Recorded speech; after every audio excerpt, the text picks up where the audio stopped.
আসসালামু আলাইকুম, welcome to Rajib IT house. আমরা শিখছি Microsoft Office Word complete class Bangla tutorial.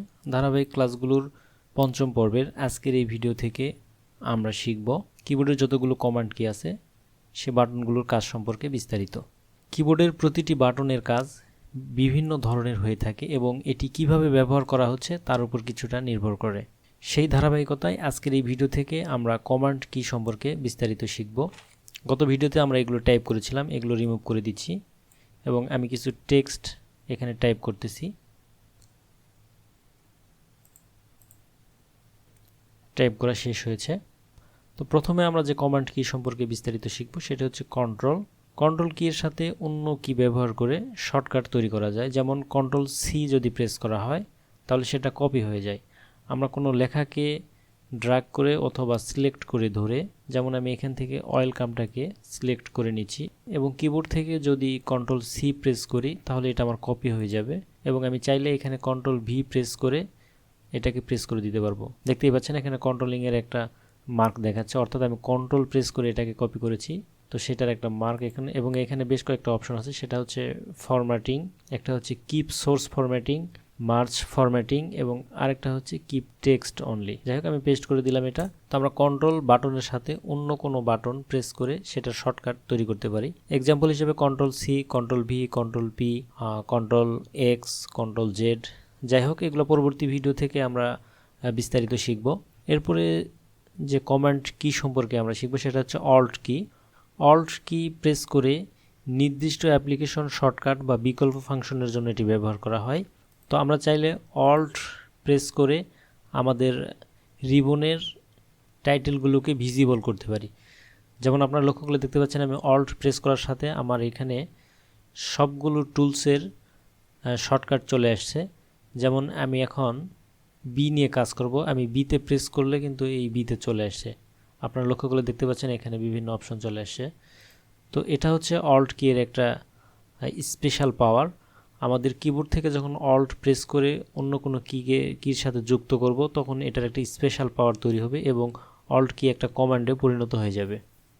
Shift কি ক্যাপিটাল লেটার টাইপ করার জন্য এটি ব্যবহার করা হয়। এছাড়াও শিফট কি কন্ট্রোল কি অথবা অল্ট কি এর সাথে যুক্ত হয়ে একটি কমান্ড তৈরি করে।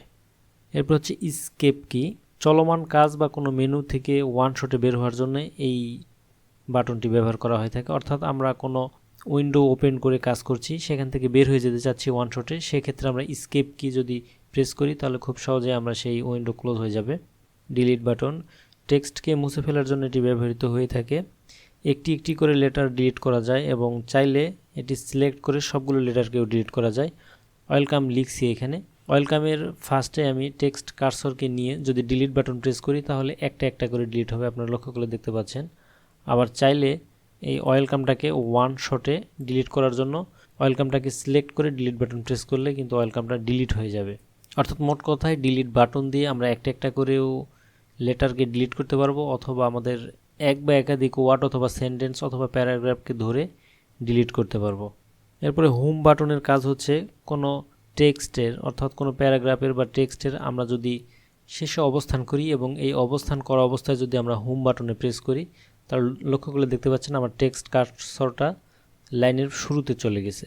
অর্থাৎ আমাদের টেক্সট কার্সরটা যদি কোনো লাইনের শেষে থাকে এবং এই অবস্থায় হোম বাটন প্রেস করা হয় তাহলে সেই টেক্সটের কার্সরটা লাইনের শুরুতে চলে যাবে।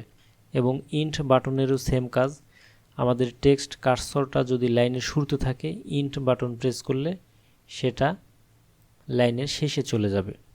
অ্যারো কি, টেক্সট কার্সরকে ডানে বামে উপরে নিচে নির্দিষ্ট দিকে সরানোর জন্য এবং নির্দিষ্ট দিক নির্দেশ করতে এটি ব্যবহার করা হয়ে থাকে। অর্থাৎ আমাদের মাউস দিয়ে এটা ওয়ান শটে যেতে পারবো, চাইলে আমরা অ্যারো কিও ব্যবহার করতে পারবো। নামলক কি, নামলক কি অ্যাক্টিভ করে কিবোর্ড থেকে নাম্বার কি টাইপ করা যায়। যদি নামলক কি অ্যাক্টিভ না থাকে তাহলে নাম্বার কি টাইপ করা যাবে না। গত ভিডিও থেকে এবং আজকের ভিডিও থেকে আমরা টেক্সট টাইপিং করার জন্য যে কাজগুলো দরকার সেগুলো সম্পর্কে শিখেছি। তো পরবর্তী ভিডিওতে আমরা প্রত্যেকটি রিবনের অপশনের যে বাটনগুলো আছে অর্থাৎ home, insert, design, layout, reference, এইগুলোর ভিতরে যে কাজগুলো আছে সে সম্পর্কে বিস্তারিত শিখব। সে পর্যন্ত আপনারা ভালো থাকুন, সুস্থ থাকুন এবং রাজীব আইটি হাউস চ্যানেলের সাথেই থাকুন। ধন্যবাদ সবাইকে।